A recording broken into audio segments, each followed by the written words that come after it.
Ready to sell some of your Fidelity Mutual Fund shares?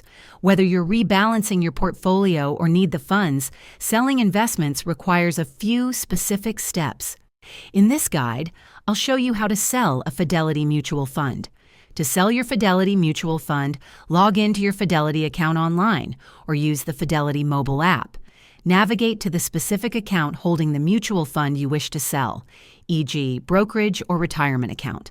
Look for the Trade or Transact section within that account. You'll then select Sell and choose the mutual fund you want to sell from your holdings. You'll specify the amount you want to sell, either by dollar amount or by the number of shares.